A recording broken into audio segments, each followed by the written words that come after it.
To D&D. Today we're building monsters. That's right, it's Dungeon Master Prep. Dungeon Master Preparation. This is where I explain stuff, where we make stuff. That's right, this is a work day. This is where actually we have to get something done.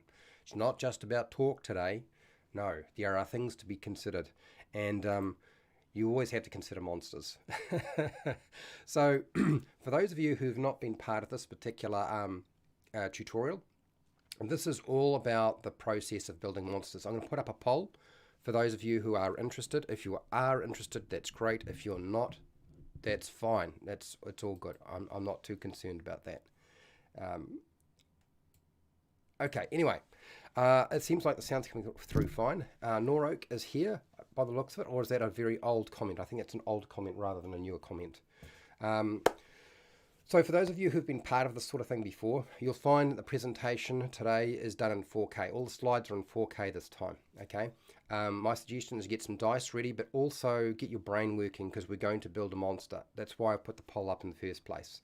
So feel free to take part. I'm going to do the presentation first, open it up to Q&A, and then we'll actually make a monster online during the rest of this session, which is about 2 hours long.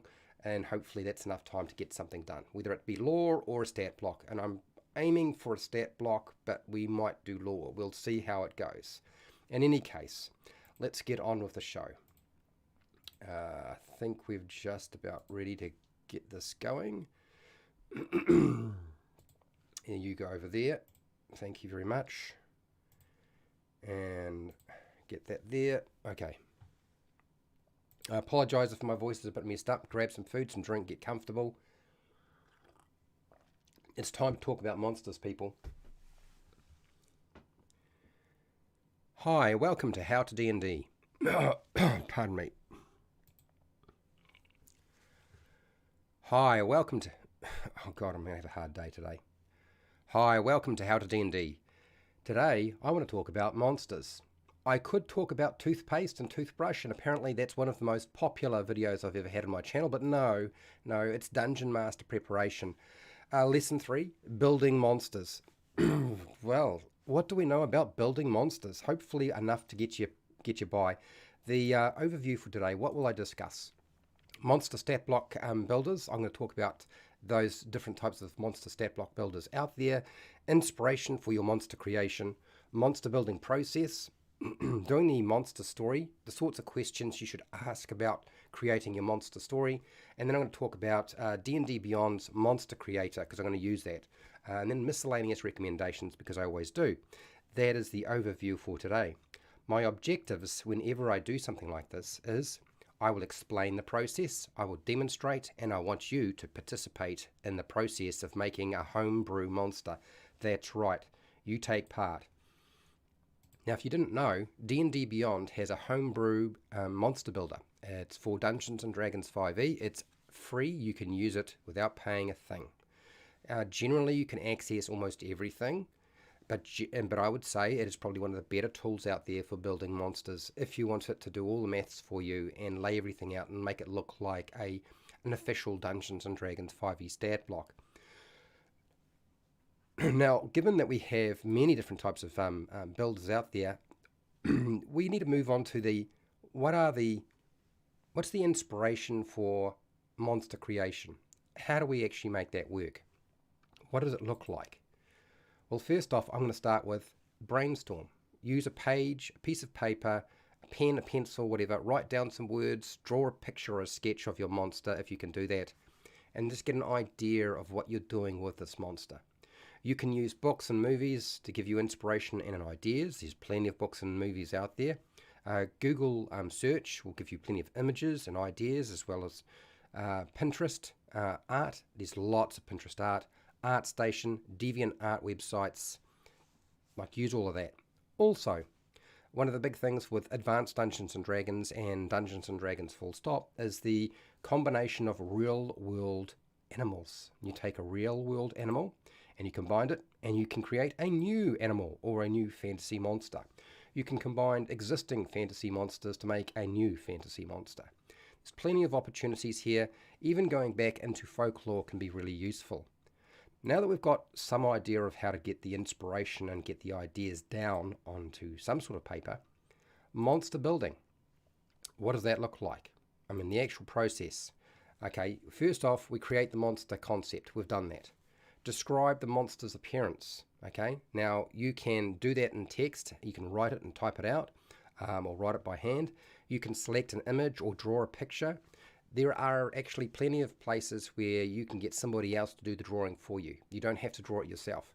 Midjourney has artificial intelligence software which will allow you to actually plug in some different descriptors and pump out a monster. It won't always give you exactly what you want. In fact, you probably wind up with a monster that has more than one limb and many eyes, and things aren't quite in the right place, but maybe that'll work for you. You can also get your children, if you have children, get them to draw the monster. They love drawing. Develop some special abilities for your monster. What does it do? Okay, is it able to gaze into somebody and hypnotize them? Is it able to digest them extremely quickly? Is it got tentacles that grab people and swing them around? Give the monster a name that kind of matches the monster concept. Sometimes this can be difficult because almost every monster name seems to have been taken now, but you give it a go. Make up a story, a history, an ecology, a habitat, and lore for your monster. This is not always vital, but it does help with the story concept of your monster, and there are different ways of approaching this to make it easier for yourself, particularly if it seems like a daunting task and something that you can't do. You can do this. Build the monster stat block. I would say this is the last thing. You do all the mathematics. Now, there are plenty of ways of following guides to do this so you are successful. What I would say to you is be careful of chasing the mathematical unicorn for a monster stat block. Okay, you cannot create a balanced monster. You can try, but you can't actually do it. Okay, there is no such thing. So we have to be careful that we're not trying to chase challenge rating and get the perfect challenge rating for what we want. That can always wind up sucking up far more time than we need to. Okay, we've done the basics, but there are some things we need to break down. I was talking about the monster's story, and we need to talk about the monster's story. And so one of the best places to go if you want to get advice on story and somebody who knows and understands this is AJ Pickett. And as it happens, I did in fact talk to AJ Pickett about some of the best ways to develop your monster story. And these are the questions that you should be asking yourself. Thank you, AJ, by the way. Where does the monster normally live? And why is the monster currently in the location for that adventure? It may not be living in its normal location. So you need to determine where it would normally live, what sort of environment it has. And if it's not living there and it's in a different location, there must be a reason why. What does the monster want? Okay, and all creatures want something. Or what does the monster want from the characters specifically? There might be a different reason for this. What makes the monster unique from every other monster? There are so many monsters in the universe of monsters. What makes yours unique? What makes the monster scary if it's meant to be scary? What actually makes it scary? What does it do? Well, how does it look? Possibly combine a few different ideas and abilities to actually make your monster more interesting and more unique and scarier. What does it feed on? Like, what does your monster or creature feed on? How does it survive in its environment? What is the monster's territorial range? So what sort of range does it go hundreds of miles, or just a few miles, or just a few meters from its general lair or home? How far does it range? And if at all, maybe it wanders constantly, maybe it's nomadic. How does the monster sense creatures or prey in the environment? Are they using dark vision? Do they have tremor sense? Do they smell everything? Are they just using their hearing? Do they have extremely good eyesight? You tell me. Something to consider. What does the monster ignore? Even if the monster knows something is there, what things does the monster completely ignore that it's not interested in? And there's usually something. How does the monster communicate? Yeah. Does it use scent, body language? Does it use some sort of communication with antennae? Is it telepathic? Can it communicate in that way? Does it speak? Does it communicate in a specific language? Okay. How does your monster reproduce? Like, how does it generate offspring. If it does, some monsters don't actually breed. Maybe they have to be created, and that's it. And once you've made it, you've made it. There's only one, or maybe there's two. How does it change the environment? Your monster will change the environment by living there in a specific place, and it's going to change the way the environment now works. All creatures, beasts, change their environment, and your monster will do the same. So take a little bit of time to consider these questions. This will actually help you build your monster. By answering these questions, you'll get the story behind your monster and hopefully make life a lot easier for yourself. Okay, we've covered this story, but I know what you're thinking. I actually need to do the monster stat block, Fred. Like, D&D Beyond has a monster creator, and that's the one I'm going to discuss. So how do you do this? I want to build the monster stat block now. Sign in to D&D Beyond, create a login, it costs you nothing, okay? Select the collection tab, and then go to Homebrew Monster Creator, okay? Or Homebrew Monster Options. There's an option there. You can create it from scratch, or you can use an existing monster if you want to. I would suggest consulting the Dungeon Master Guide for Dungeons & Dragons 5e on page 274. This provides a quick monster stat block table. So if you're ever concerned that your monster is not lining up with the challenge rating and it is going to fall too far out, then you can look at that table to give yourself a better idea of what you're doing. Okay, particularly when you're unsure what numbers you should be using. Select the challenge rating from that table that you want for your monster, and then transfer all the details into your stat block on D&D Beyond. What is the role of your monster? Monsters have roles. They do things a particular way. Is this a solo monster? Are you creating a legendary monster like a dragon, and it's going to have legendary actions and lair actions as well? Or is it just a solo monster? It has legendary actions, but it doesn't actually have a lair. Or are we making a solo monster that's not a legendary monster? A monster that can fight on its own with no other monsters. A hard thing to do. Is it a leader? Does it lead other monsters or creatures? Does it give out commands? Or is it a soldier? Does it take commands? Does it fight in the front line? Or is it an artillery monster where it fires things from range? It doesn't get up close. Or are you dealing with a control monster? And I know this all sounds like 4E people, but it's still a good concept to take into consideration when you're building your monster. Is the control monster able to affect an area? Is it controlling the minds of the player characters or other creatures? Is this a skirmisher, where it goes into combat and out of combat, moving around quickly? Build the monster's special abilities and attacks. That's our next step. The Dungeon Master Guide for Dungeons & Dragons 5e has a really good page on the different monster features that you can use. It's on page 280 to 281, and it gives you a broad sense of what sort of monster features you could use. Now, you could make your own. You don't have to just use these. Select the ability scores for the monster that make sense to you. Not so much on what challenge rating it should be, okay, and how difficult the monster should be, but what makes sense in terms of its strength, dexterity, constitution, intelligence, wisdom, and charisma. What makes sense to you for this monster? When we've finished all the maths and we think we've got everything right, we're going to take our monster and we're going to plug in all the details to check the challenge rating for this thing. Even though challenge rating is still, as I have always said, just a rough guide and not really that useful, we're still doing it. I know you want it. Somebody's going to say, how do I figure out challenge rating? Fine. We're going to go to 5e Tools online. There's a website and they have a challenge rating calculator. You pump in the details and it will spit out the result and tell you if you have calculated your challenge rating correctly. That's right. You're not going to sit down there and try to figure out how to do that using the guide in the Dungeon Master book. That is just way too complicated. No, you're going to use a piece of software that's been written up that does all that for you, so you don't have to figure it out. What a simple thing that would be if we had that early on. It would have made making monsters so much easier.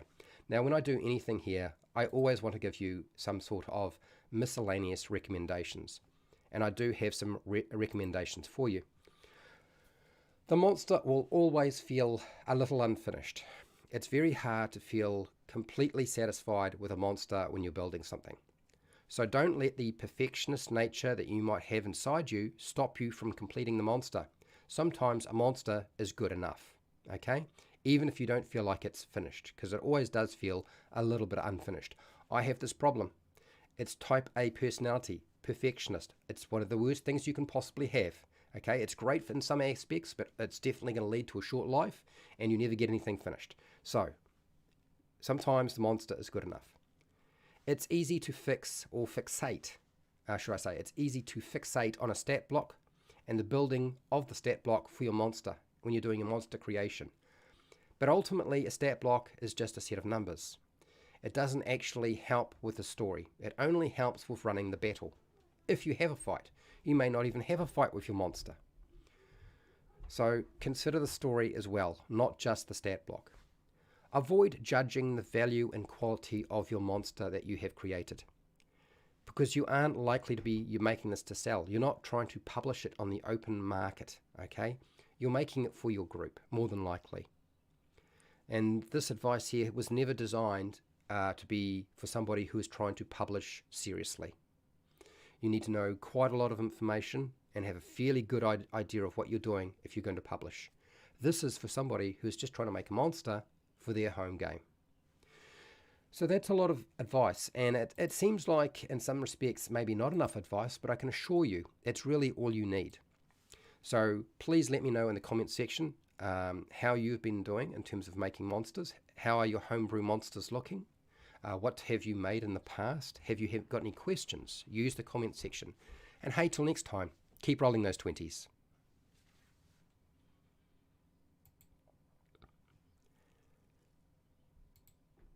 Now, I am not gone, but like in everything, I do actually have a little bit more information that I want to talk about, people. But before I do, I'm just going to go flash, just like that. And have you think very quickly about what you want to do, because we could make a monster, or we could just make the monster you want to make. Do you know what I mean? I'm quite happy to make whatever monster you would like. So let me just go back to my webcam, and then we'll have a little discussion, and I'll have a look at the chat, and then we'll decide how we proceed from here with today's live stream and what we're doing. Because as I said, I am open to pretty much doing anything people want to do. Now, one of the easiest ways to ensure that this program continues and we continue making monsters in the future is Patreon. You go onto Patreon, sign up for $1 a month. You can pay what you like. There are no tiers, and you get everything. You get all the monsters we make here. You get all the material that I produce. It goes up there, okay? Now, you may not find all of the lessons, material on the lessons going up onto Patreon yet. It's because there is more than you can possibly cope with, and more than I can cope with. I can assure you that once it does wind up going up there, you won't know what to do with yourself, okay? And when I take some time off work, I will certainly start uploading it. But till then, all the things we make are still going up onto Patreon. Another way to support me is certainly through super chats and super stickers, always welcome. Right, let's have a look at the poll, and then we'll say hi to some people, shall we? Do you want to make a scary monster for Dungeons & Dragons 5e? Yes, 75%. Just watching, 25%. Interesting. Well, it seems like we're in the right place. 4 votes. It's very, very quiet. I found that this was always the case when we were doing monsters. So those of you who are here, you're going to have to do a lot of work to get things moving. Otherwise, I'm going to wind up doing all the work, okay? Noroak, how are you? Hello, how are you? Now, Noroak is a patron and supports me on Patreon, and that's really, really helpful. Trust me, man. It means a lot to me when people do. I see people signing up. That's great. And you are getting your money's worth. I can assure you, you get a lot. Nacho man, hello, how are you? Also a patron and supports me on Patreon. I've yet to create a monster on D&D Beyond. This will be good to see. Okay, Norok, you are going to get it today. What's this, Nacho? I'm currently trying to make a giant squid creature for my homebrew campaign. It is essentially a guard dog whose job it is to prevent ships, boats arriving and leaving an island. So any help would be great. Well, here's the thing. We could do that. We could make a giant squid creature if you wanted to. I mean, it sounds like you're making a kraken, frankly. Um, or we can make the thing that I hinted to. We could make a hat spider if we wanted to. But since you've said giant squid creature, we could do giant squid creature. I don't actually mind that much, frankly. I'll give people an opportunity to decide if they want to do that or not. Okay, those of you who are actually in here and talking, you let me know. What's it going to be? Hashtag. Do you want a... how's it going, Ugly Weirdo? Welcome back. And Dungeons and Chronics, hello. Do you want to make a giant squid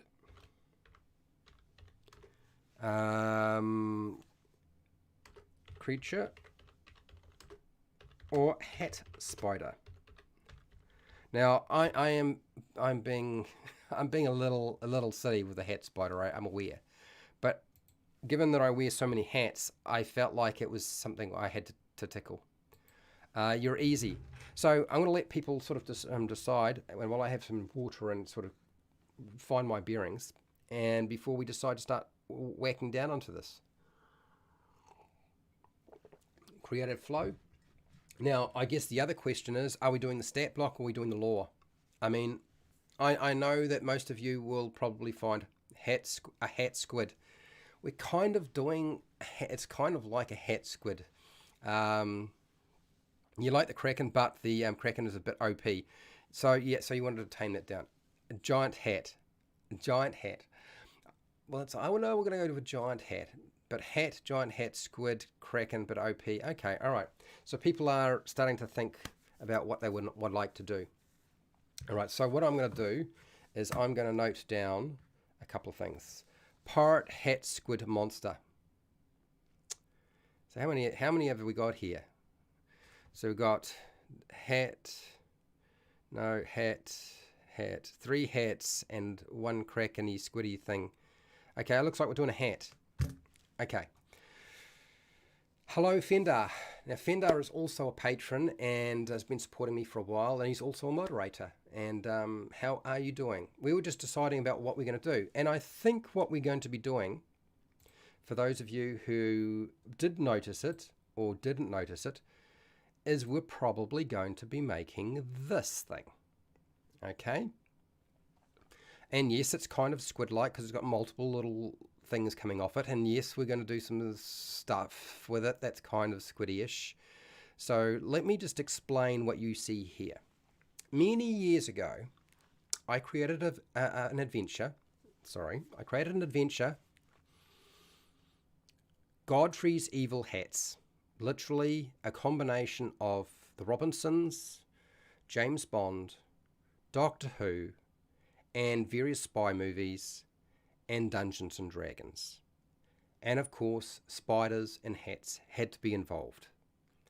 And of course, I got very silly. And I included basically a hat spider. This thing crawls, it flies, it can shape change, it can change into a hat, it can change into a spider, and a combination of the two. It is stealthy, it is perceptive, it probes your brain, it does not kill you, it controls your mind, it is vulnerable to psychic damage or psychic influence.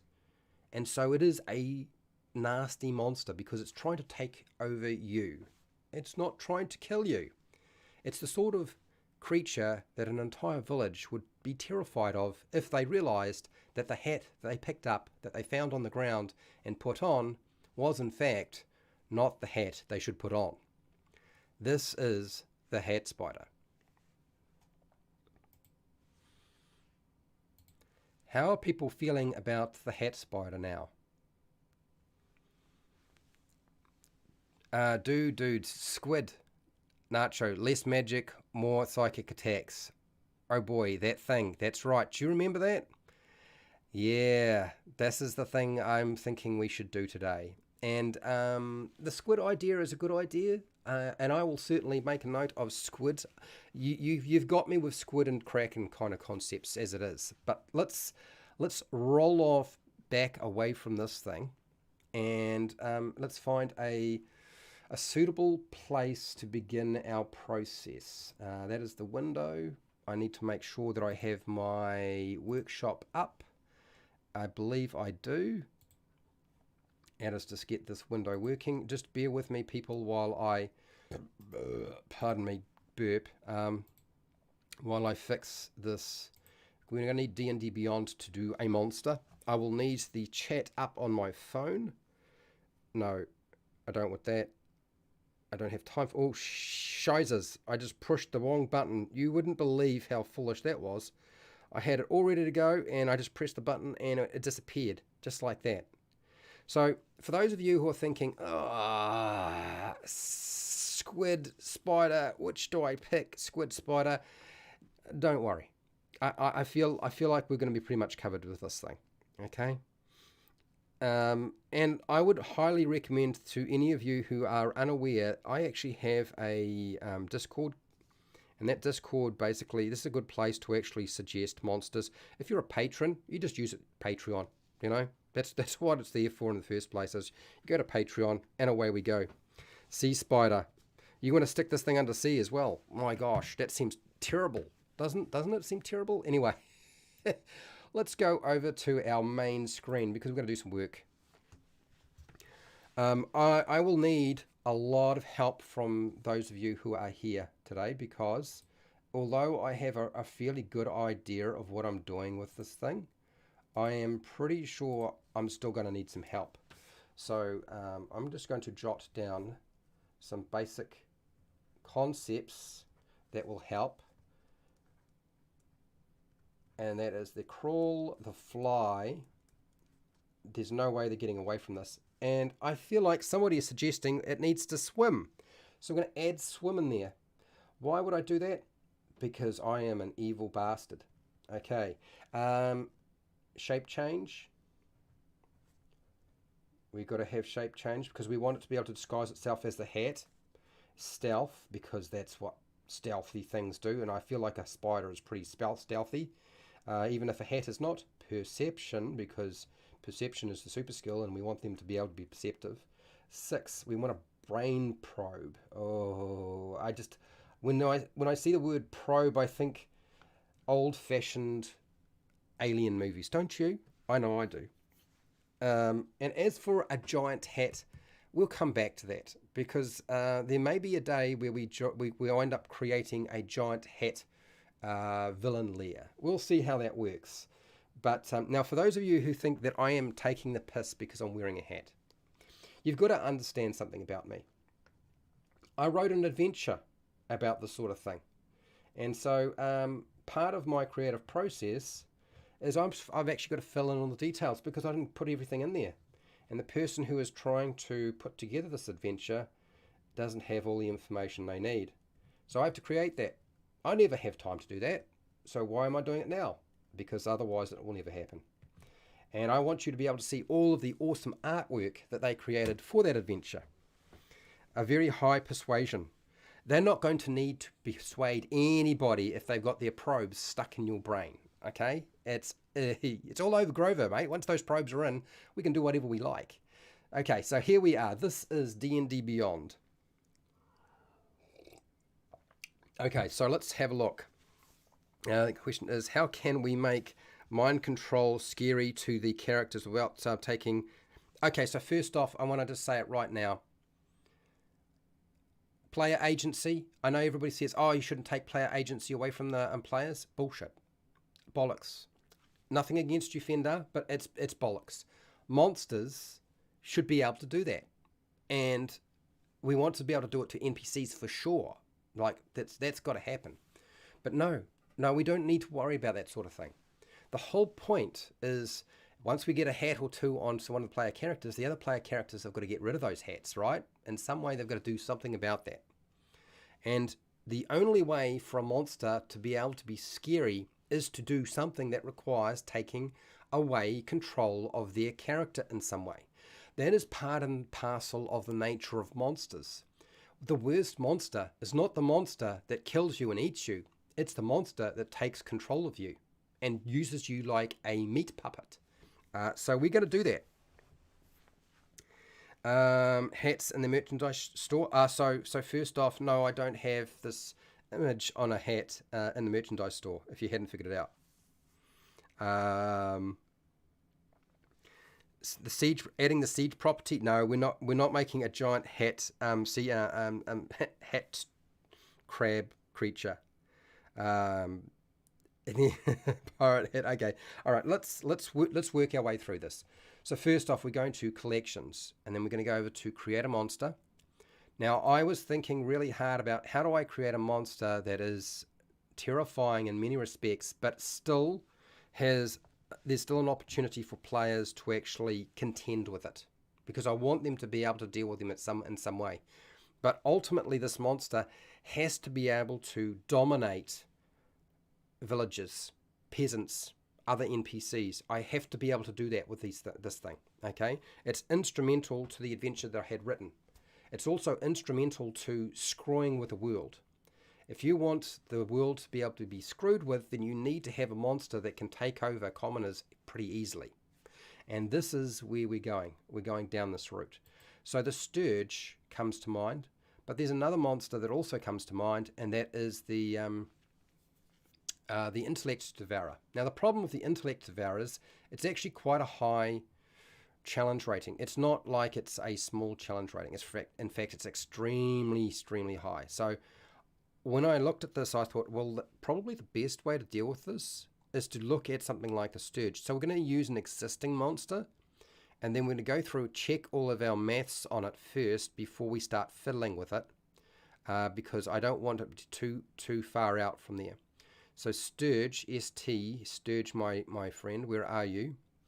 Sturge me a Sturge. No, we don't want a spider, we actually want a Sturge. Because the great thing about the Sturge is it flies. Not only does it fly, it kind of can probe into your body. And that's part of the thing that makes me want to do this. Sturge it is. And then create. So we're using the Sturge for today.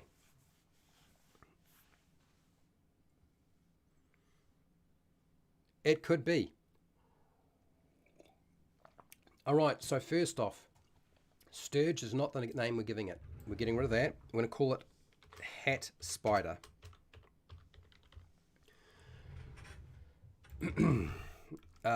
Now, for those of you who hadn't figured out the image that I put in the thumbnail, there's a reason why I put that there. I put it there primarily because what I was trying to do was come up with a way of giving you the idea that what happens if this thing grows to a larger size and we start up having a really bad problem. That probably isn't the monster we're building today. But now, what sort of monster type should it be?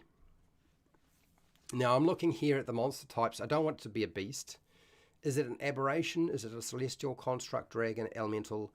I think what we're dealing with is something else. I feel like probably the best type of thing to describe what we're dealing with is a monstrosity or an aberration, because this feels like it's very alien.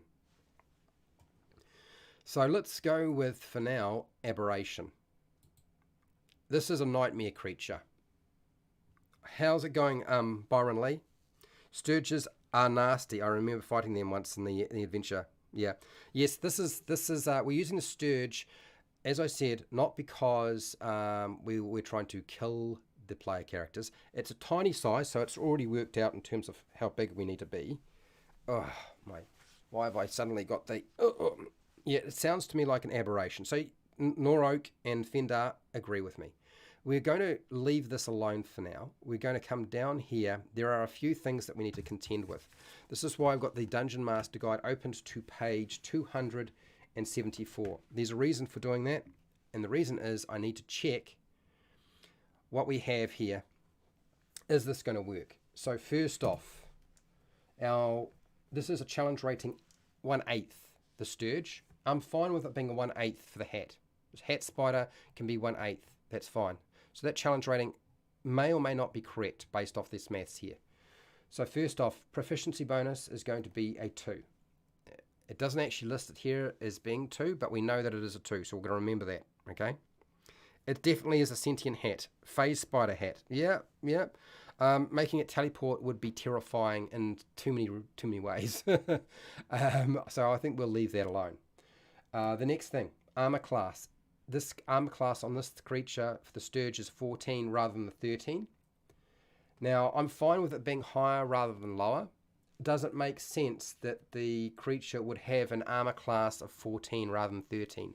My general feeling is that it doesn't actually need to have an armor class of 14. I'm actually happy with the spider not being armored in any way. I actually want it to be reasonably easy to hit. Yeah, depending on the description. I thought from the picture that you've seen that I showed you, what makes you think, so in this case, normally if I have an existing thing, I'm not too worried about it. But we're not fixing a monster, we're actually making a new monster. So I'm going to make it a 13 instead. I'm going to stay pretty close to that challenge rating. And that sort of 13 sits right between 1/8 to right up to a 1. And I don't really want the monster to be too much higher than a 1, okay? Because they've got to be able to deal with this at level 1 rather than at level 2 or 3. They could, but we're not worrying too much about that. I don't need to worry about any of the stats like strength, dexterity, constitution, intelligence, wisdom, charisma. Generally not too worried about that. But what I will say is that they do actually need to be reasonably intelligent, because these creatures are going to try to dominate a world or a civilization. So what we will do is we'll actually change these numbers here. So its charisma can be changed, but its intelligence, I'm going to give it average intelligence. And the reason being is that it's probably feeding off the brains of other creatures and taking on board their memories. Something that I think is fun. Probing the brain, you take on somebody's memories. Wisdom, I'm going to give it a little bit higher. I'm going to go 12. Now, why am I going 12? I'm going 12 because I want it to be at least a little bit sneaky. Not super sneaky, but sneaky enough that it can cause a lot of trouble. Charisma, I don't know that it necessarily is that charismatic because it's a spider. So we're going to leave the charisma at 6, and I'm not going to touch that. Constitution, I don't actually want the thing to be that strong, so I'm going to leave the 11. The 16 on Dex is good. We'll leave that as well. So I'm relatively happy with what we've got there. I feel like that there works pretty well. There are a couple of other things we need to look at with regard to this monster, and that is how many hit points. So a 1/8 should have roughly, it says here, between 7 and 35 hit points. And you'll notice that our creature doesn't have that. Our creature actually has average is only 2, and that's because our con is a 0 modifier, but we've only got a D4, and a D4 may not in fact be enough, because we need to at least push it up into the sort of the average area. Most characters can probably kill something with 7 hit points. So at the very bottom of the challenge rating for 1/8, we're going to aim for a 7, or close enough to a 7. How do we do that? Probably the easiest way is to look at our little damage die, and okay, do we use 4-sided dice or do we use 6-sided dice? This is a tiny creature. It might actually make sense to use more than 1 hit dice rather than just a 1. We could add more than 1. So if we take 2, that would mean that we get an average of 4. If we take 3, we get an average of 6.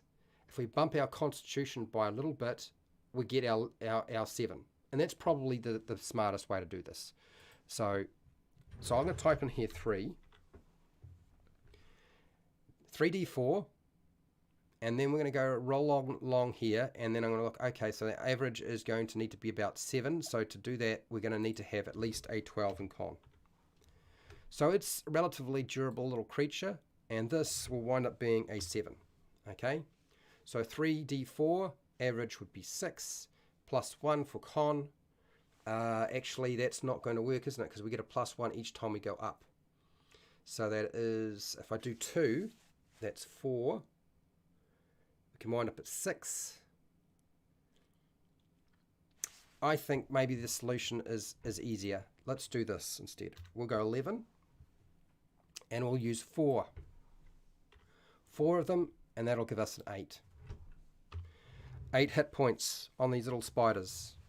Now I know what you're thinking, like that's just way too much in terms of such a low level, but if you look at the actual chart itself, that's roughly, you know, between 7 and 35 hit points is what we're looking at. And I've just given it basically the average. That's not the maxed out one.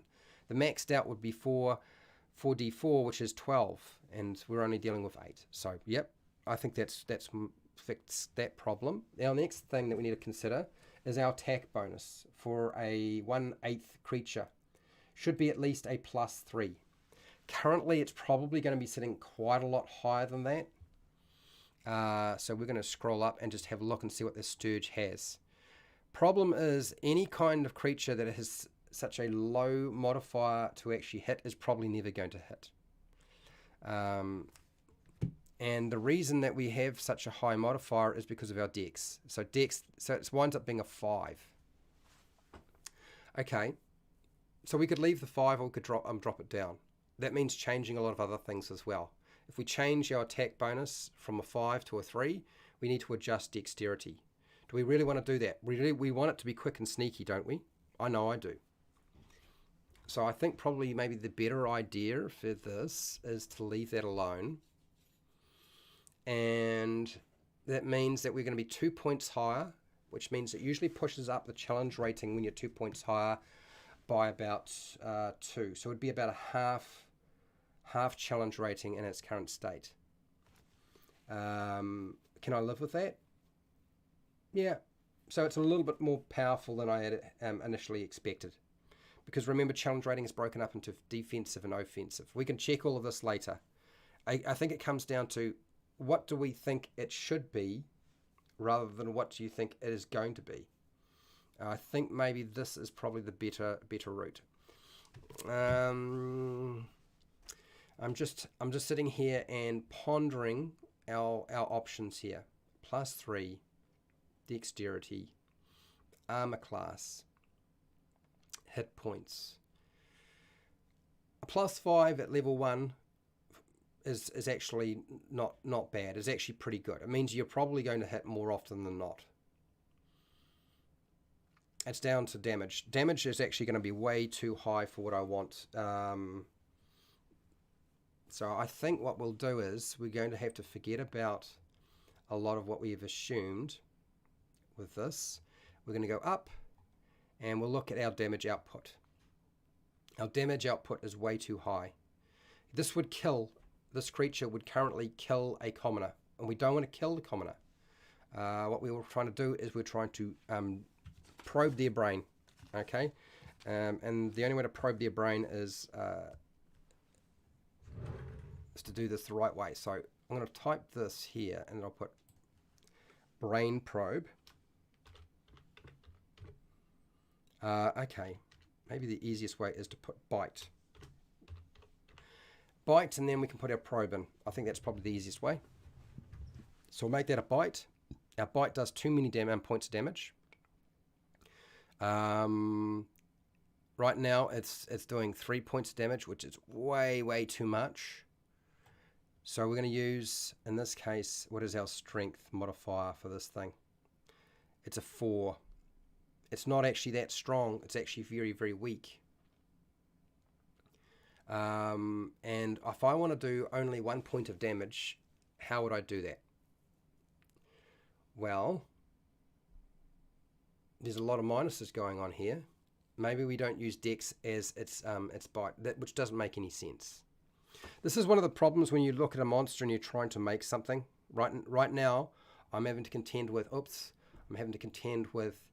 how to balance out what I'm trying to achieve and then add the maths to it. That's the biggest part. This here, we're going to get rid of. We don't need that.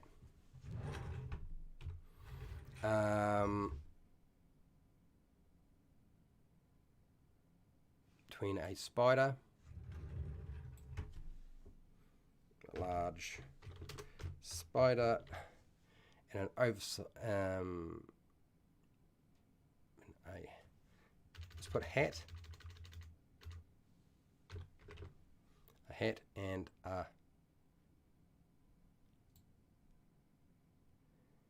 a large spider. Oops. Large. Whoops. Spider. Okay. We'll put that there.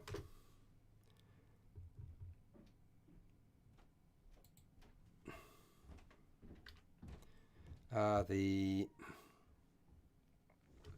creature has long, is it spindly? Legs.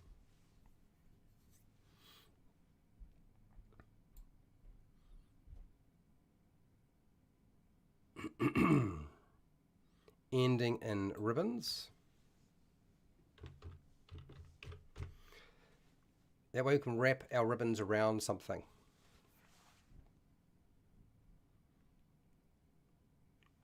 Okay.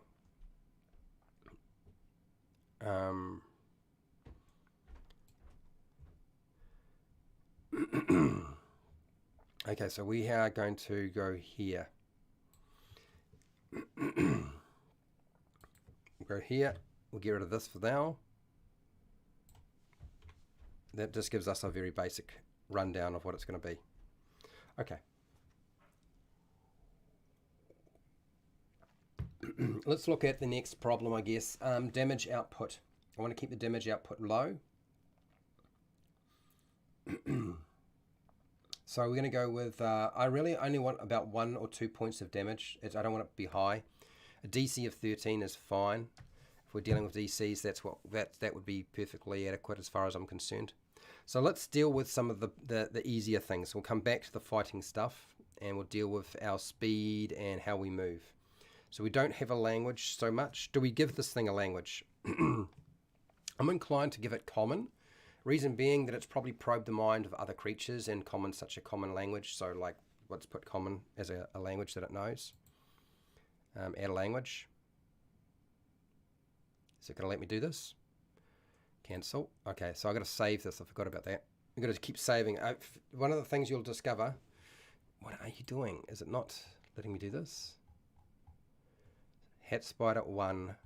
There.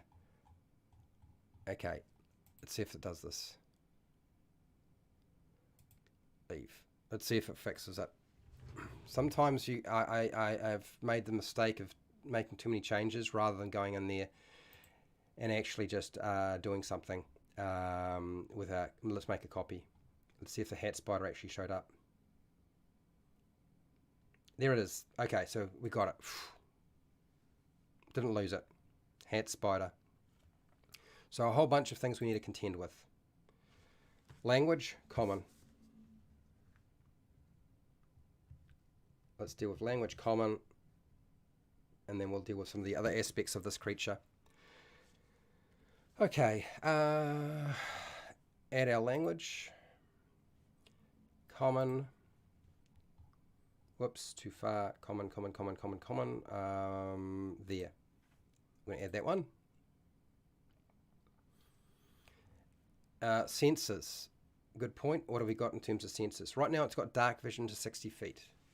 Which is fine. I'm happy with that. It's also a spider, so I think we need to give it some sort of tremor sense, but it doesn't have tremor sense with regard to a web, because this is not a webbing spider. It's not like we're webbing with our spider hat, okay? But we will still give it tremor sense. So we'll add a sense.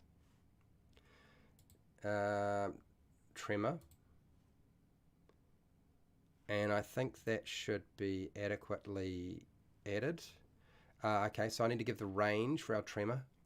I think, what do you think would be suitable, people? What sort of range for this hat spider? Hat, tremor,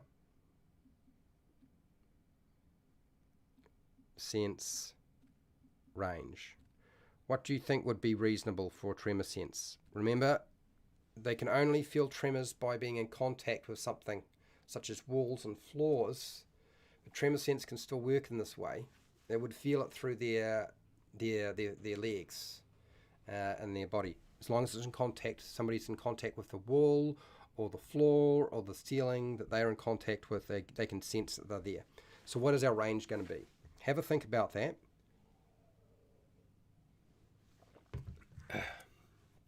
Okay, so I've got my commons sorted out. Forms of movement. While you guys are figuring out the range that it should be, I'm going to look at our movement types. Our movement types are pretty good right now. So it can walk 10 feet. So it's actually quite 10. So Dungeons and Chronics reckons 15 feet tremor, 60 feet Nacho for your tremor. Okay, I'll let a few more people make some comments, and we'll see where the discussion goes with that one. The walking speed of 10 is actually, there are bush spiders in New Zealand, and I feel they can move pretty quickly. They can chase you. They're quite horrible, actually. They actually move very, very quickly, and that's because they're so large and with long legs. And yeah, once they've decided they're gonna chase you, they will. Not only that, they can hunt birds. You want an extreme? Psychic sense, it can know the location of any creature within intelligence of 315 feet. Yeah, I think that's way too much. I don't want them to have that kind of psychic sense unless they actually burrow into the brain of the victim. Do you know what I mean? Because that's giving them too much for a creature that I'm trying to aim for. Fly speed of 40 feet is good. The reason being, we can keep up with the player characters. The only problem with this is it doesn't have wings as such, but it still flies. So we're actually going to trim this down. I'm actually going to make this a lot slower. I'm going to make its walking speed a little bit faster. So I'm going to give it 30 feet. That'll keep up with most commoners, so we can actually keep up with them. So we'll save that. And its walking speed, I think we'll make 15. 15, 20? No, 20. I remember the stories when I went to Great Barrier Island about the bush spiders and how the guys used to laugh at the girls because they get chased by the bush spiders down the tracks, and it sounded like a horror story to me. So let's bring that horror story into this. Also too, if you've never watched Doctor Who had a spider monster that actually took over the brain and function of somebody else. Now somebody said something about swimming, and I feel like I want to make this thing be able to swim as well. So we're going to add in a bit more, but it's not a very good swimmer, and that's something where I'm going to make the swimming speed a lot slower. So its normal walking speed is, so swim speed. So its walking speed is 10. So if it were to swim, it would be 10. Its walking speed is 20. So swim speed would be 10. So we'll give it a swim speed of 15. So it's a little bit better.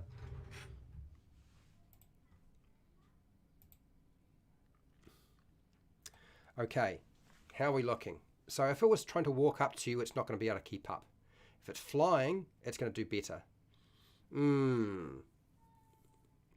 I don't know. Do we want it to walk faster or fly faster? If you had to deal with a hat that is a spider, what's scarier? It flying up to you or it walking up to you? Since it doesn't have wings, so it means the way that it flies is going to be magical in some way, correct? Flying squirrel, it can glide down from above and lands on a creature. That's actually not a bad idea. Giving it the ability to glide rather than to full on fly. I wonder if we can do that. I don't think there is a, yeah, so notes. Glide. The hat spider can glide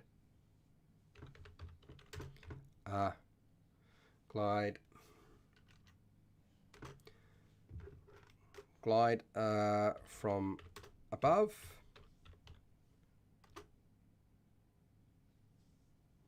but not actually fly like a bird. can glide from above but not actually fly like a bird. Does that make it clear what we're trying to do with this thing? Because we are, Norok, I think your suggestion is actually very good. I like that a lot. I'm now thinking really hard about, do I want the walking speed to be a bit faster? I think I will make it a little bit quicker. It's just ultimately so that if I can catch up to the gnomes and halflings and dwarves, the old ones, the new ones I won't be able to catch. So let's do that. Let's see how that works out. We'll save this. I'll come back to this in a second. So crawl, swim, fly. I think we've got that sorted out. We'll need to give it some sort of stealthy ability, which we will do very, very shortly. So it's got 3 forms of movement. This means we can put it pretty much wherever we like. I like that idea quite a lot. You're walking through the forest when suddenly a cool hat falls from the sky and lands on your head. Exactly. Nacho, man. That's exactly what it is. That's what I was going for, frankly. So stealth and perception are skills that I would like this creature to have. And so we need to have a look at what we've got in terms of skills. Because right now, we probably don't have any. So let's give it some skills. So perception, I want it to have perception, and I want it to have stealth. Perception. Our base was 2. Our wisdom, I can't remember what our wisdom is. We'll come back to that. So we'll add that for now. Terrifyingly funny, I think it is. I think you're right. It's definitely going to be terrifying. You can type it that it can fly up to its speed and then half fall if it's still in the air when it finishes its movement. Now I'm just going to say it can glide 30 feet. I think that's what we want to go with. I don't want to get too silly. I mean, we're making a hat spider, so it couldn't get much sillier than that, really, could it? Stealth. Now stealth, our dexterity is a +3. Our proficiency bonus is a 2. So 2 plus 3 is 5. So that's what our bonus is, a base. Since that is how it's supposed to work. This is the modifier based off proficiency bonus and skill ability. So that should be a 5 if we've got it all right. Did I hit that button? I did. We need to check on perception, which we'll do in a second, and figure out what the calculation for that is. So I've done the stealth. We will go over here. We'll make this version 2. Scroll on down. We'll check our numbers here. So our perception is going to be the wisdom score, which is bonus is a +1 because it's a 12. So it's going to be a 3. So we get 3, which means our passive perception is going to be 13. Okay. All right. Yeah, exactly. All right, so that's not too bad. I'm reasonably happy with that as an outcome. Let us go down here. So it's 1, it's a 3 for perception. Where are you, perception? Let's do some editing. 3. Save that change. And then we'll go up, and do a final save.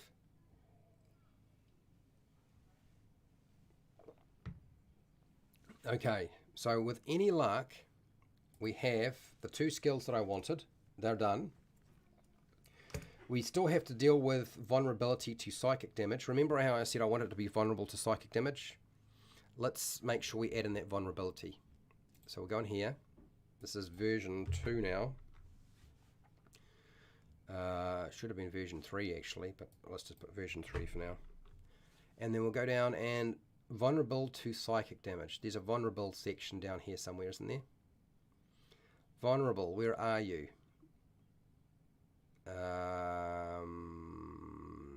Condition immunities. Is this it? This is immunities, but I want to be vulnerable to damage. And I can't see it. Where am I looking? Am I looking in the wrong place? Damage adjustments. Ah, here we go. vulnerable. So we'd go to psychic. Oh, scroll on through. Whoops, too far. Psychic. Immune, resistance, vulnerable. We want that to really hurt it. We want to mess it up big time. These spiders do not like that sort of thing.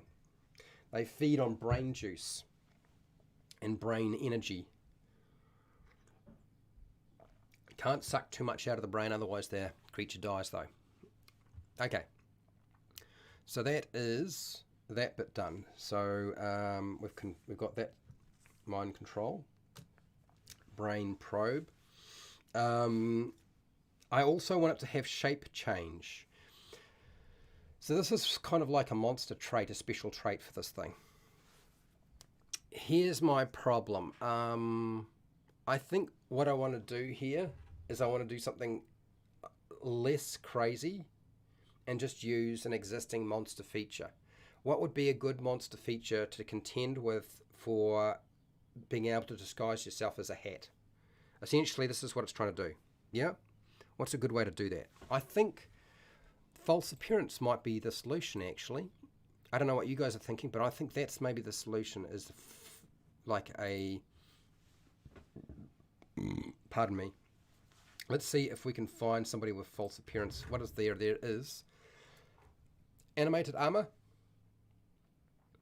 Animated armor might be the one. Animated armor. Moon rock spider. A creepy moon rock spider. A mimic. Yes. Yes, that might, maybe we can use the mimic false. Let's have a look what the animated armor one looks like. False appearance. While the armor remains motionless, it is indistinguishable from normal suit of armor. I mean, that's not too bad. Let's highlight this, and but let's have a look at the mimic, because you said the mimic Fendar, and you know my kryptonite. Yeah, mimics are it. Mimic. The mimic might be a better option. Let's have a look. Giant mimic. No, just standard mimic. Don't get too carried away, people. False appearance. Object form only. While the mimic remains motionless, it is indistinguishable from an ordinary object. Okay. Yeah. That's fine too, I suppose. I mean, that could work. But it's also got shape change, which is probably something we want to be able to port over. So maybe we need to have false appearance and shape change. I think that's probably going to be very useful to us. Let me just have a look and see what this looks like if I plug this in here. Paste. When the armor remains motionless, it is indistinguishable from suit of armor.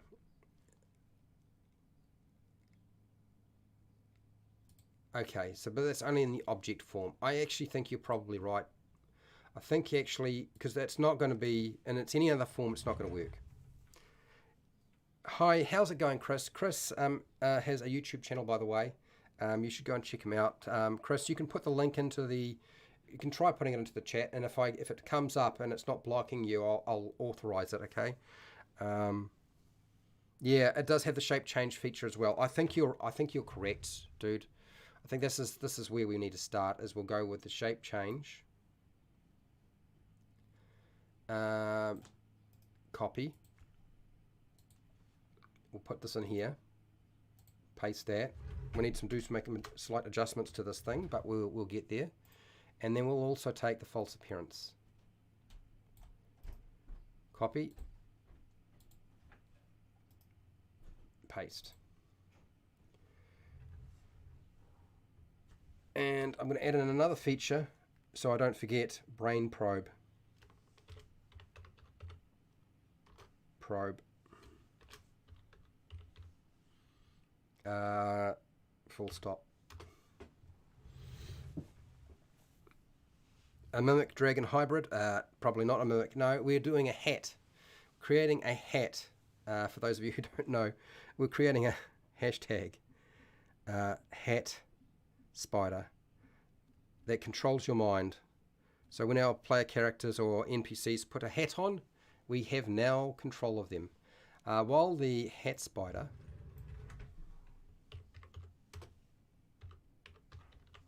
remains motionless. It is indistinguishable from an ordinary object. False appearance, object form only. That's good. The shape chain thing, we'll go here, we'll go the hat spider, can use its action. Oh, sorry if I'm typing and you can't see what I'm doing. Let me know if I need to scroll up. I didn't consider that. You know what I mean? So the hat spider can use its action to polymorph into an object into any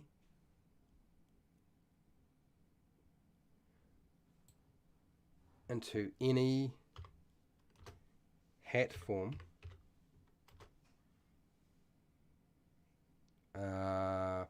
Did I want to do that? I'm just thinking.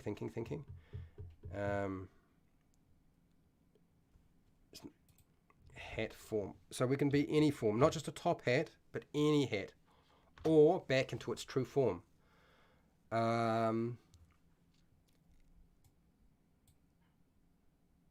Its true form. A large black spider.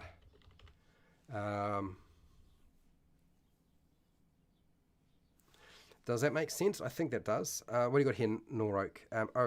It can disguise itself as a roof chimney and then glide down towards the townsfolk. Okay. And any hat form or back into its true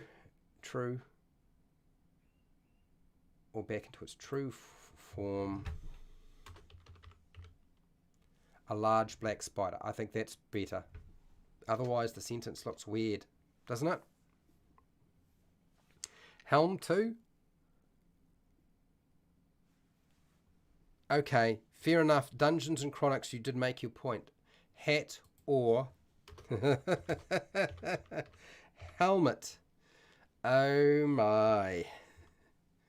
Form. Are we happy with that?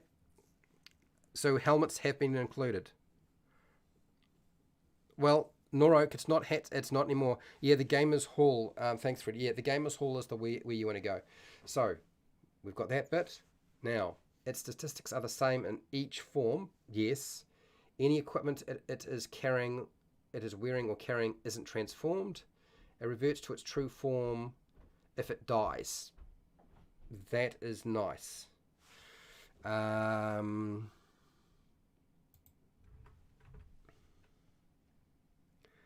Okay, so the hat spider has a hybrid.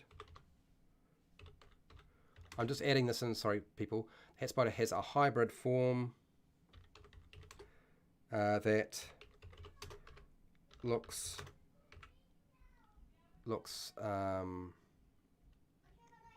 like a mixture of hat and spider. This is to represent the image that I showed you not so long ago. Okay? Otherwise, that's actually fine as it is. And we will save this. Save. I need to do some adjustments to its damage output because although it would be lovely to be able to do 3 points of damage, that's not what we want the bite to do. The bite is not designed to kill. We have to trim this right down. And I know what you're thinking, people, like, do we really want to do that? Well, in fact, in this case, I'm going to break all the rules in terms of your calculating based off dexterity and strength, because what I want to do is not what this thing is doing right now. This is too much. If you wear it, does it get advantage to grapple? No. I'm going to have the brain probe. We're going to do a constitution. Is it a constitution? I think it's a constitution saving throw. Is it going to be a constitution or a dex saving throw? I think it's going to be something that has to do... No, it actually has to do with their mind, doesn't it? Is it going to be a wisdom or intelligence? Okay, all right. I'm going to give... This is your question while I go take a break. Brain probe. should it be an intelligence?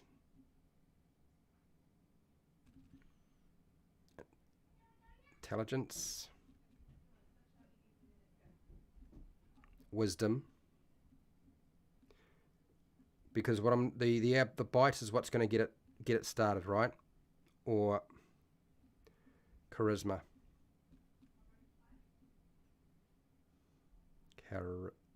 Charisma saving throw, but it's going to be a saving throw. Question mark, hashtag.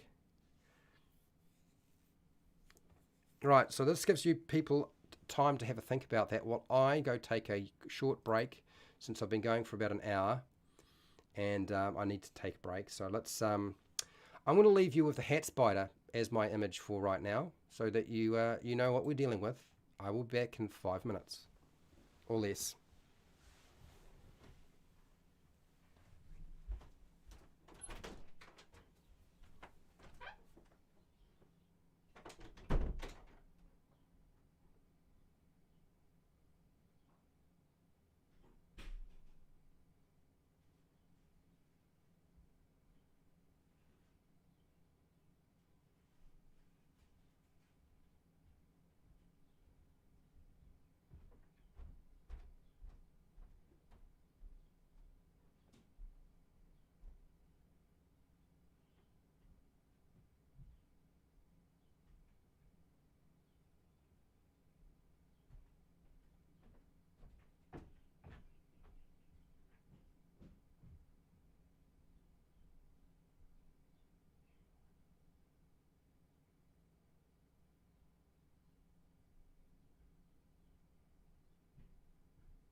I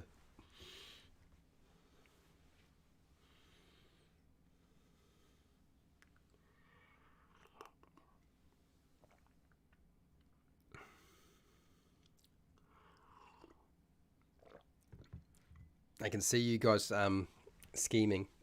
I can see you guys scheming. It's lovely to see. I'm glad that you feel that way.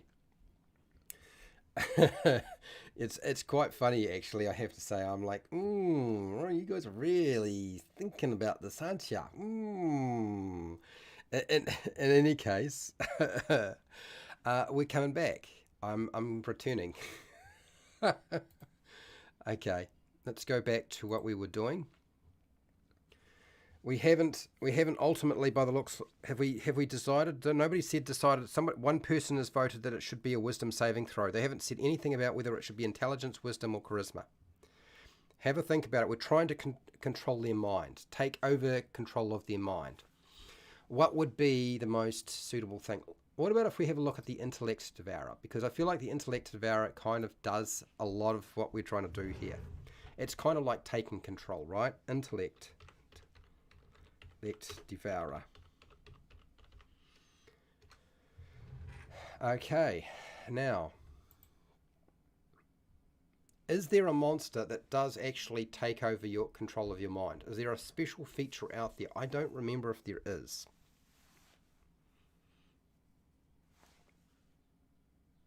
That's all right, Chris. I'll see you later. Int save. You guys really want the int save, don't you? Devour intellect. Body thief. Okay, so let me just move my... I'm actually kind of in the way of part of this, but it's not blocking this bit that I'm reading. Target 10 feet, I don't must succeed on DC 10, 12. A DC 12 is not going to be the one. Not taking damage.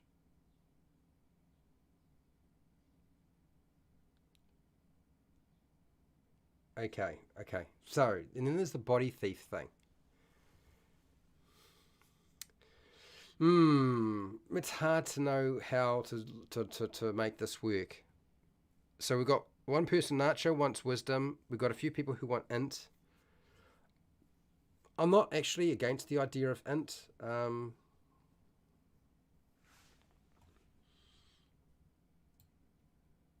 Let us take that for now.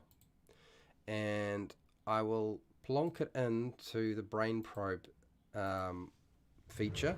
And we'll come back and see if that's going to work. Okay. Stunned until... No, forget about the stunned business. We're doing something much far more horrific than that, I can assure you. Because we don't want to kill them. We want to use them like a puppet. So let's go back, and the bite is a problem. So I've got to retool it completely. Because if the hat spider is to work, we cannot be reducing too many hit points. I think at least there needs to be at least 1 point of damage being done as we bite into the creature that we're trying to take over. But we don't want to do too much damage. That would be bad. You don't want to kill it. We want to feed on it and control it. So spider. What about just a basic spider? The basic spider doesn't do very much, does it? And it has a bite, and it probably does exactly what we need it to do. Super simple. And we can kind of cheat and just port it over. Oh, shit. People, I forgot. We need to give it spider climb. We need to give this creature spider climb. It's a hat spider. It's got to be able to... It flies, but we've got to give it it's got to be able to spider climb as well. Come on. That would be foolish not to put that in there. Okay, there's a lot of special features going on here, but they are actually... Ultimately, it's actually... Even though the stat block will get quite large, they're actually very easy to run, people. Like, it's super, super simple. It's a spider climb. The hat spider. Hat spider can climb difficult surfaces, including upside down on the ceilings, without needing to make an ability check. Bam. Done. So that's that sorted out there. But we were going to the bite. Sorry about that. I keep jumping back and forth. For those of you who are frustrated by that, if at any time you can't see what I'm doing, you let me know. This might work here, because the bite on the spider, I don't know if you can see what I'm seeing here, but if you see the bite on the spider, it does 1 point of damage, and the target must succeed on a dexterity on a DC saving throw. This is actually the mechanic we want. So we can port this over, ditch the old one, and this actually makes everything work out reasonably well, if you ask me. So let's grab that and go copy. Go back to our hat spider. This is actually useless to us because that's probably not going to work. Go paste. Bite. The probe thing we still need to figure out. The attack is incorrect because we're using dex and our proficiency bonus should actually be a 5. So 5 is fine. Make it a 5. One creature. It's only to do 1 piercing damage, and the target must succeed on a DC 13 is the minimum you should ever be setting your monsters, people. If you ever have a DC that you have to figure out for your monster, never make the DC more less than 13. The only time you set your DC for your monster less than 13 is if the challenge rating is going to be 0, and we're not doing a challenge rating 0 monster. Good catch. If it can't climb, glide would be quite challenging. Yeah, climbing onto the ceiling and then gliding down onto somebody, super fun. Wisdom for the probe. You reckon wisdom? Okay, all right.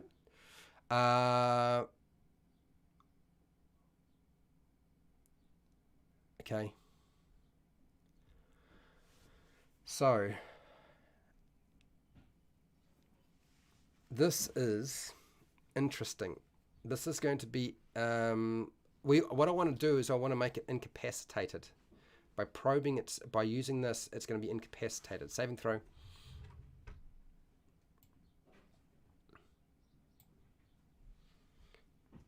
Okay, must succeed on a DC. It's not going to be Constitution. Don't worry about that.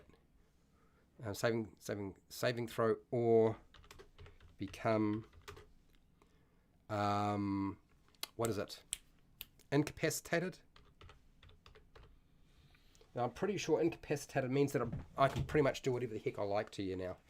That's essentially what we're looking at, right? Incapacitated. Let me just check in the player's handbook. Incapacitated, prone, restrained, stunned is not what we want. I want them completely vulnerable. And I think incapacitated is about as close to it as we... Not going to be unconscious. Reactions. Okay, so we've now... Yeah, incapacitated is probably what we're after. Incapacitated.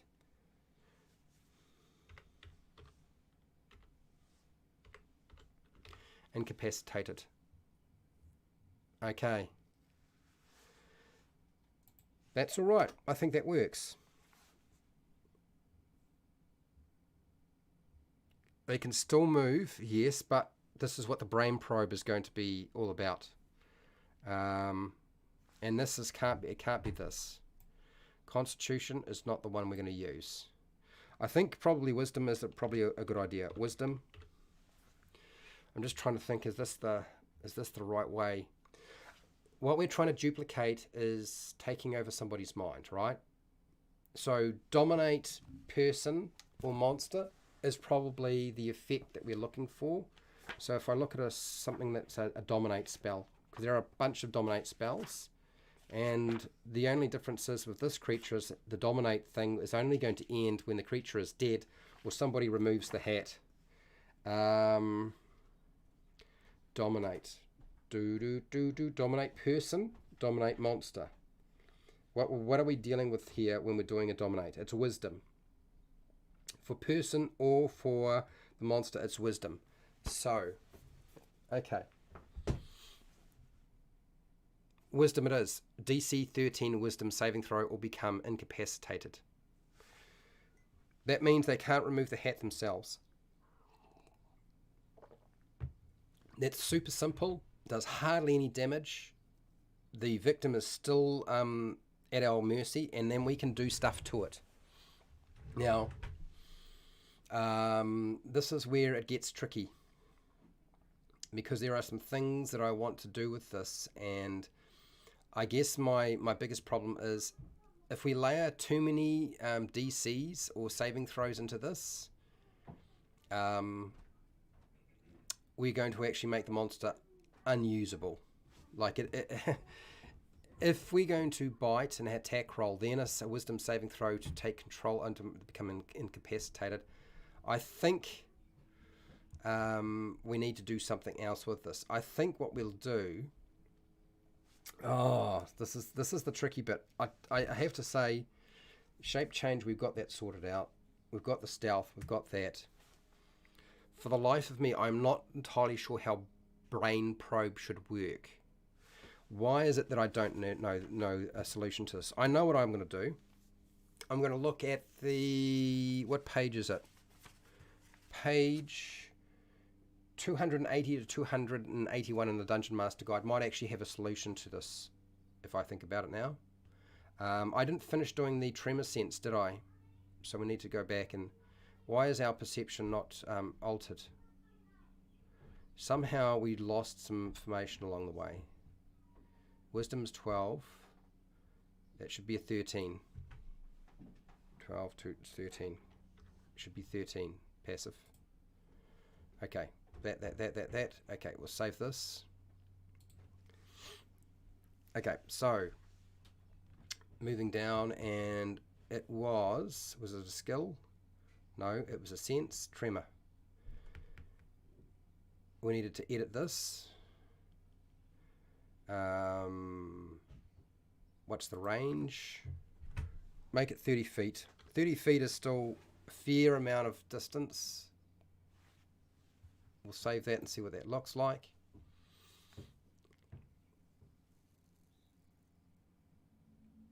$30. Oh, okay, I suppose FT dot. FT dot. Save. Okay, there's trem sense, so that's all fixed up. Did I fix the skills? The skills are fixed. I haven't adjusted. Good. Movement, we've got that.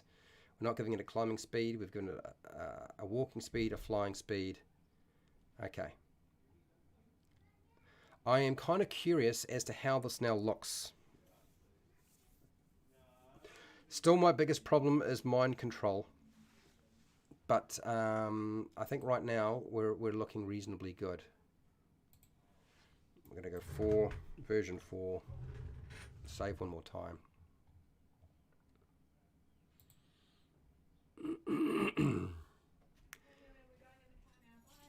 And we'll go to my homebrew collection and see what we got in terms of an end result here.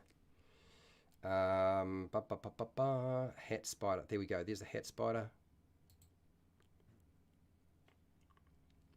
Does it look alright? We've got quite a few hit points on it, I am aware. But that's kind of suitable for challenge rating of this nature.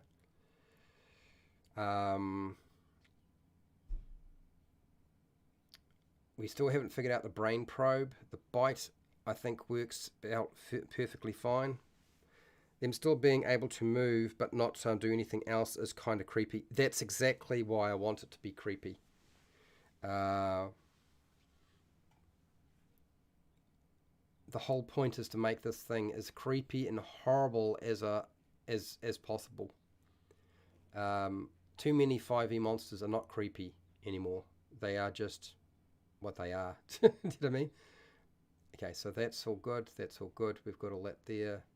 We've stipulated what fly does. The spider can glide from above, but not actually fly like a bird. Swim speed 15 feet. Okay. Did I need to change it around the other way so that the swim speed is at the top and the fly is at the bottom? That's probably my biggest problem there. Is it's the order is kind of whack, isn't it?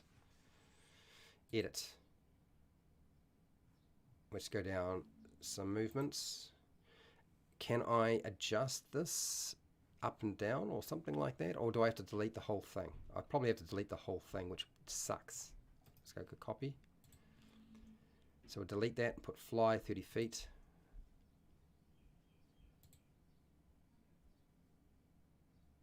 Okay. Movement. Swim, walk, swim, and then we add another one.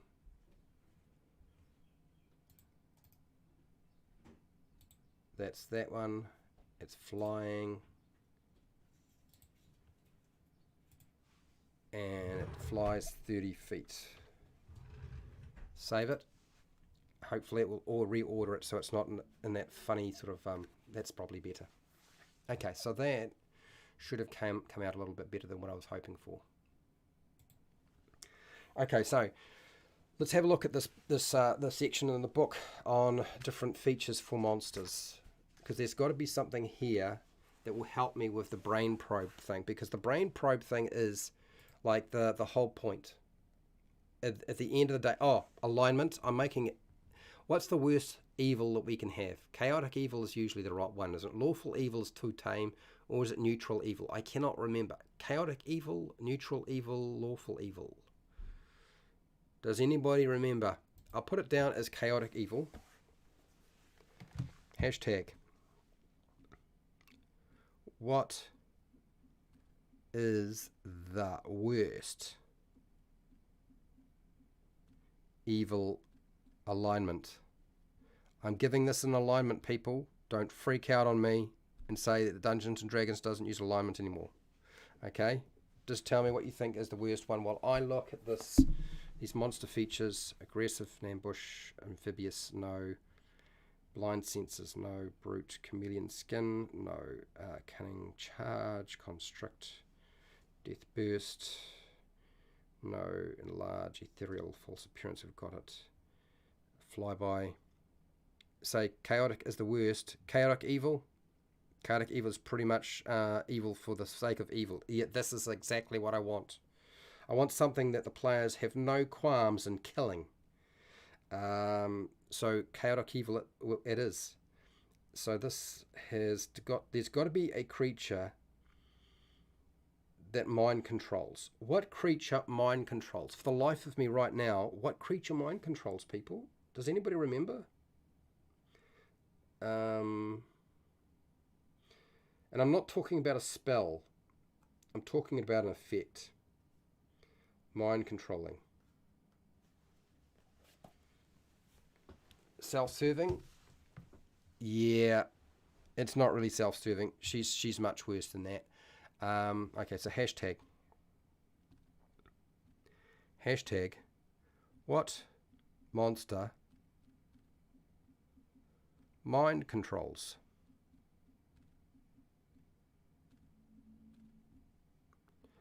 Is it the Mind Flayer? Maybe it's the Mind Flayer. I hadn't thought of that. Maybe that's the solution to the problem, is like just using the Mind Flayer ability. Let's go back. It's from Spider. Spider was helpful. I really appreciate Spider. Thank you very much. You really did help a lot. Mind Flayer. The Aboleth. Fendar, really? Let's have a look at the Aboleth.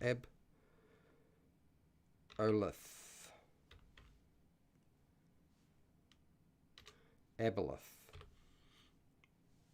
I've found, one of the things I've discovered is that Fendar is really good at picking out when there's a hole and I'm stuck. So I get this distinct feeling that he's probably right. Mucus cloud. Probing telepathy. If a creature communicates telepathic with the and learns the creature's greatest desires, if the Aboleth can see the creature. Okay, so that's that one. It's tentacle. Enslave. The harpy mind. Do the harpy they sing to control? Or the Aboleth enslaves a different way, doesn't it? So it's a wisdom saving throw. We've already made that. It's a DC 13. Charming.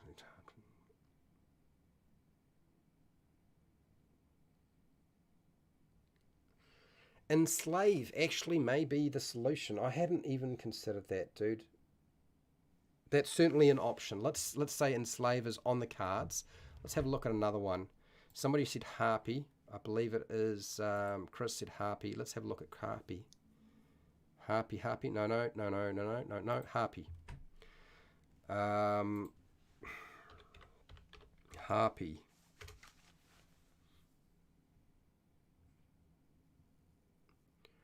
Abolish is better, you reckon? It probably is better. Luring song.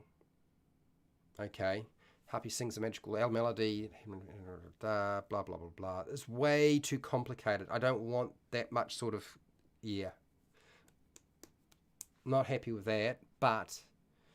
last look. I was thinking Mind Flayer. I don't know why. I'm trying to think back to what the heck the monsters do. And in the middle of my very hot... yeah, it's invasion of the head snatchers. The hat warmers. Mind Flayer.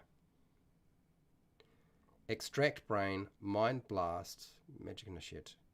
No, that's not going to work. None of that works. It's always some sort of sodding spell, isn't it? The aboleth is probably enslave.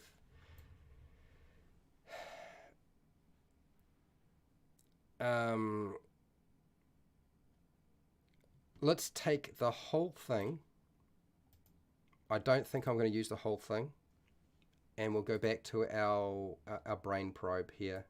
Enslave may be the solution, actually. I don't have to call it brain probe, can I? I can call it just enslave. And then paste. Okay, enslave 3 times a day. Well, that's way too many. There isn't. It can only enslave whatever creature it's on. Let's get rid of this bit. This doesn't need to exist. Okay, it's only ever going to be able to enslave 1 creature at a time. Here, the hat spider. Spider targets 1 creature.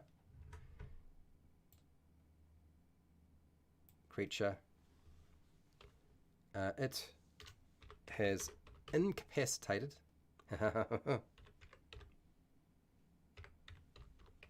Incapacitated and is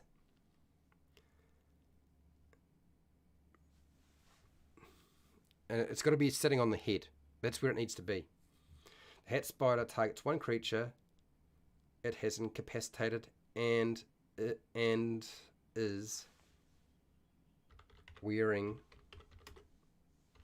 the creature on the head. Does that make sense? Is that clear enough, people? You'll let me know if any of this wording looks rough or bad, okay? Because I can then change it if I need to. But that's what I'm thinking. We're getting rid of the saving throw. We've already made a saving throw.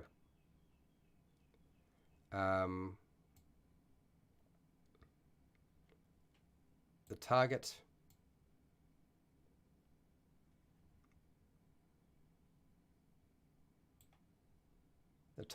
is magically charmed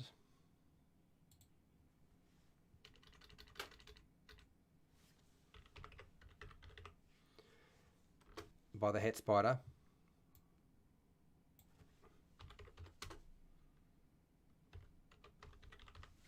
The longer you had it on, the more likely you are to lose your mind. I agree. I am a little concerned about doing something like that in a stat block, whereas I feel like I want to leave that to a dungeon master to screw with the players if they want to, rather than tie it directly into this. Invasion of the head snatchers, invasion of the hat snatchers until the hat spider needs to die.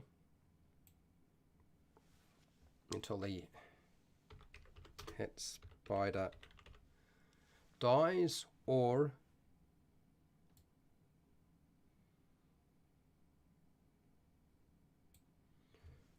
is removed from the target's head.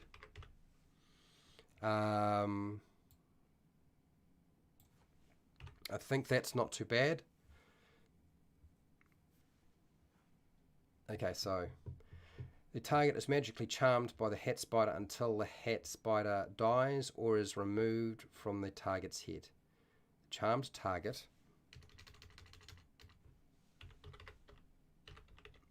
I have to get rid of those links because I can't apparently share anything when I do that. The charmed target is under the hat spider's control.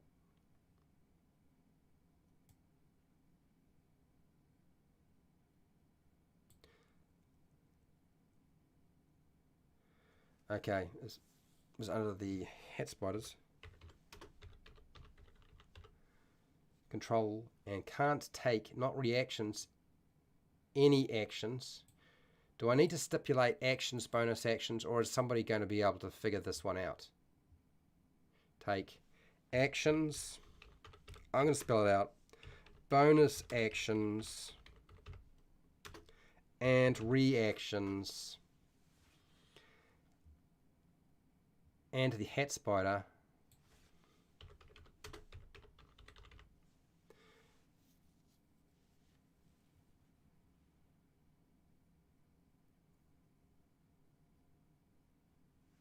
No, that's it.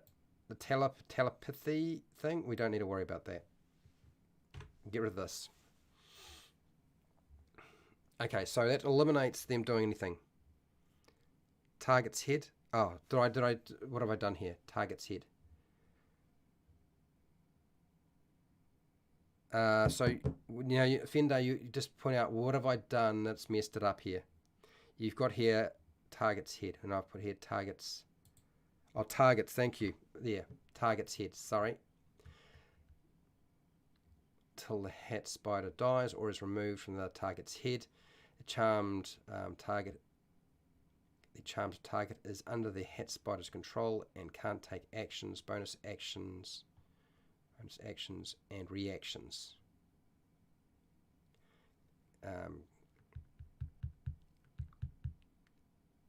That's probably not enough. They can still move, though. Do we need to remove that as well?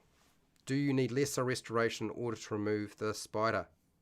I think we could... what I actually want to do is I want them to be able to just lift the spider off. I know you were thinking, well, if they lift the spider off, doesn't that hurt them and they do some damage to their brain or their head? And I was thinking about that, and I'm thinking actually no. I don't want to actually do that. If anything, that would potentially kill a commoner. You know, like right now, they're already taken 1 piercing damage. They've got 3 hit points left for a commoner. And the monster itself is not supposed to really do a lot of injury to somebody.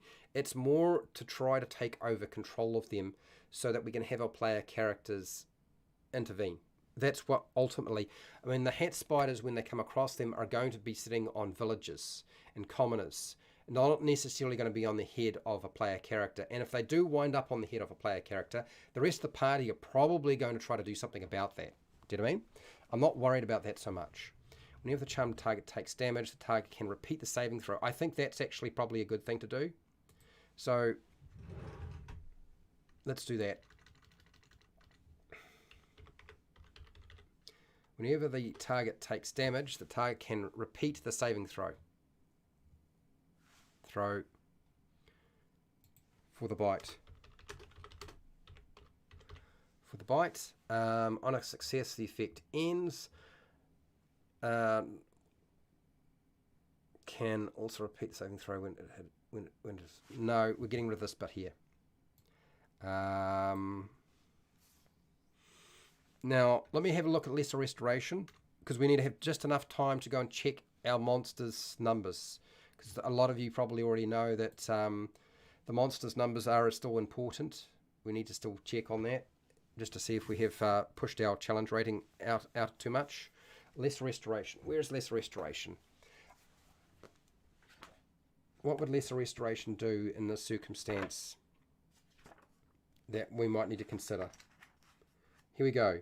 You touch a creature and can end either 1 disease or 1 condition afflicting it. The condition can be blind, deafened, paralyzed, or poisoned.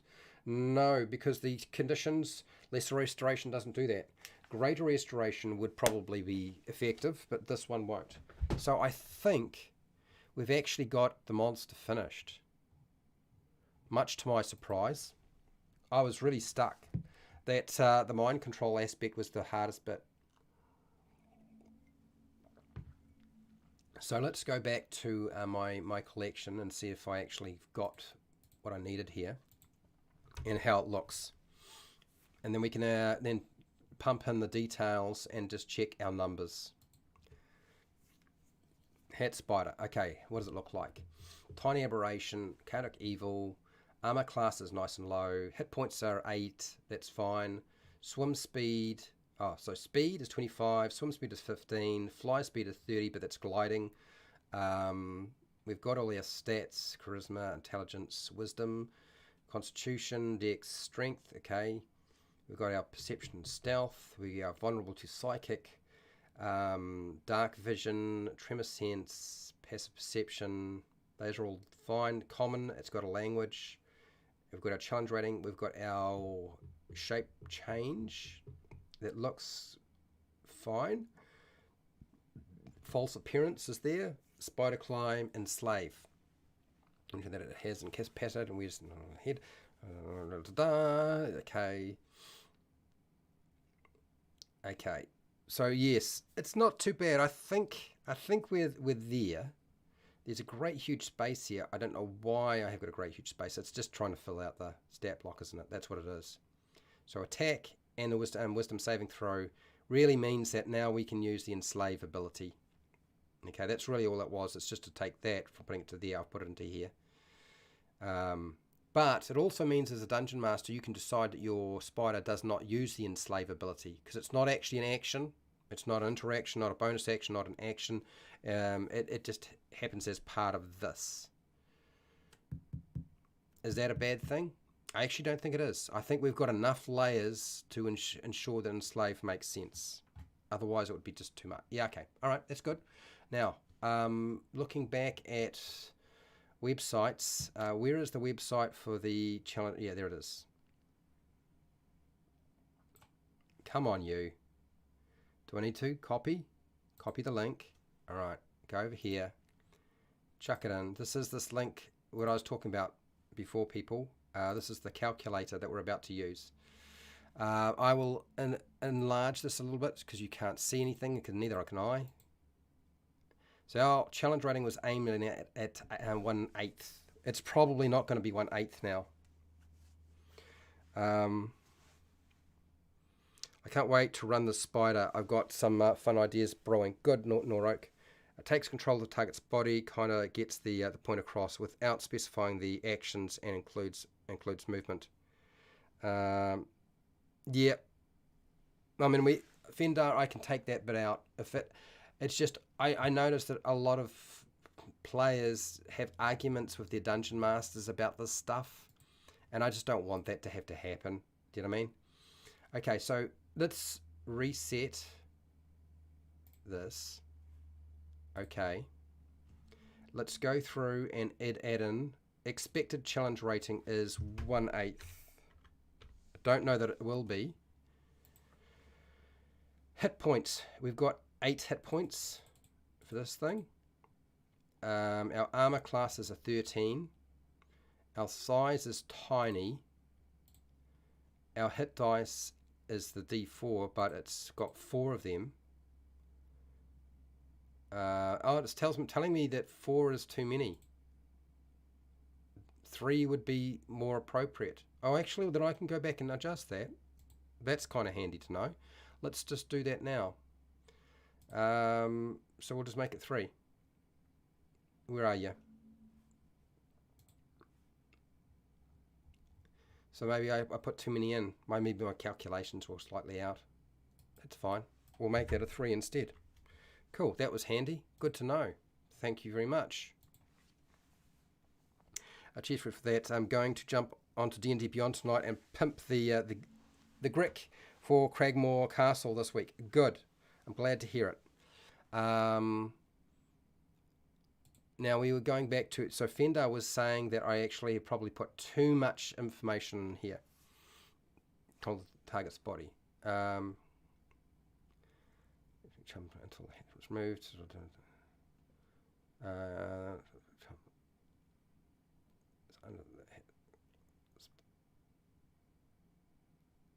And can't take any actions. I'll just do that. That's good enough. Happy? Fendar, you think that's a bit cleaner? You let me know. Okay, so back to figuring out. So for those of you who haven't figured out, the whole point of this whole class that I do is to get you to make your own stuff, okay? All right, Constitution. Its Constitution is what? Did I have a Constitution on this thing that was 10? I don't think it's 10. Is it 10? It's probably 11. It's 11. Okay, so we'll put it in 11. It's not that much different. It's pretty, it won't mean much. Damage per round is only 1 point of damage. And then after that does nothing. DC, attack bonus, save DC, using saves. So attack bonus is actually a 5. Uses a save, yes it does. I don't know if that's going to be, that's not really what I want. It's got a save, it's got an attack. Vulnerabilities, it's got a vulnerability. Resistances and immunities, none. Flies can deal damage at range. It does fly. It flies and can deal damage at range. No, it doesn't do both though, so we don't think we need to click that one. Save proficiencies. I don't think I gave it any saving proficiencies. I think that's one thing I left off. I don't think I decided to give it any kind of saves. No, it doesn't get a save against anything. I don't want it to have that sort of thing. And then what sort of features has it got here that I need to click? Right now, what's it looking like? Challenge. It's actually telling me it's challenge rating 0. Would you believe it? We've just taken control of the brain of our player characters, and they reckon this is challenge rating 0, eh? Aggressive. Ambusher, no. Angelic, blood frenzy, constrict, damage threshold, enlarge, no. Frightful presence, heat body, terrify, no. Magic resistance, doesn't have any of that. Nimble escape, no. Pack tactics, possession. It's kind of like possession, isn't it? Like the ghost takes control of them. It's kind of like possession. I'm going to click that one. It's not exactly the right one, but I think it's close enough. Relentless, no. Shadow stealth, stench, no. Superior invisibility, undead fortitude, web. All right. So what does it look like now? Well, now it says challenge rating is about right. Offensive challenge rating is listed as 0. Would you believe it, people? And its defensive challenge rating is listed as 1/8. And its overall challenge rating is considered to be 1/8. So we're actually on 1/8. Would you believe it? Are you getting this, people? I am quite surprised. And it's allocating 25 experience points. So we're actually spot on. I don't think there's been a time where I've ever had a monster where I didn't have to change the challenge rating number. Where I was trying to make it, I mean, essentially from scratch. I mean, I did use the Sturge as my initial template, but we changed the Sturge so much, didn't we? I don't think there's been a single time that I've ever got it to come out like that. I think this is the first time. Every other time it's always waved around a lot. So this table here that you guys can see, this is the table I suggest you use. I don't know that it'll necessarily keep up with 1D&D as they do their stuff, but I think this is pretty close. Right, so that's excellent. That's perfect. We can use this for first level characters. That was the whole point, is I needed a monster that we could use at first level, but would also be a true problem for higher level characters if somebody didn't remove the sodding hat. And I think that most of them will figure that one out. Okay, let's get real. Most of them are like, there's a hat on your head and you've been behaving very strangely.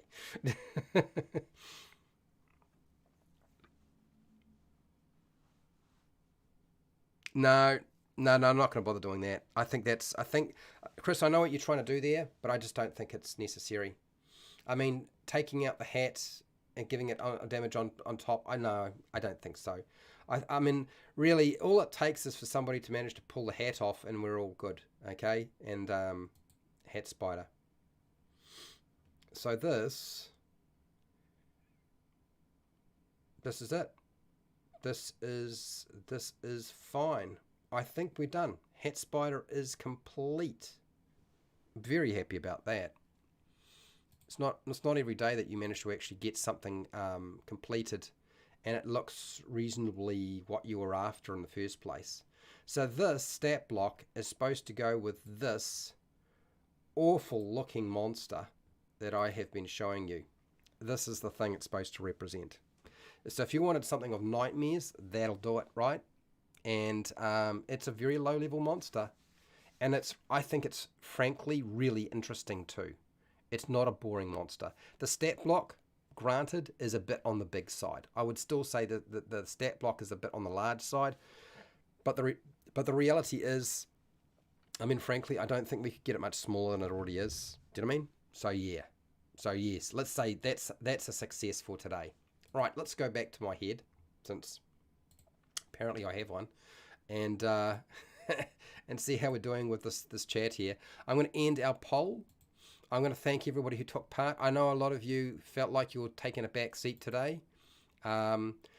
I would like to encourage people who are wanting to take part in this sort of thing in the past and the future, because these are continue, right? Is if there are things that you want me to make, frankly, Patreon, asking me on Patreon is the best way. But if you go onto my Discord server, and I'm going to give you the link now, and I'll put it into the chat, it won't last forever.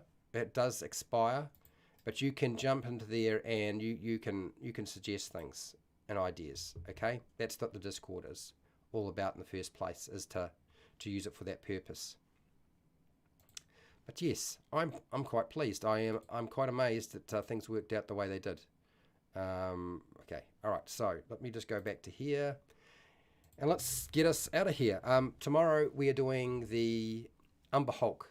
There's a lot of lore on the Umber Hulk. It is going to be a long, crazy time, people. And then, of course, we've got some monster building to do, which is more monster fixing, should I say.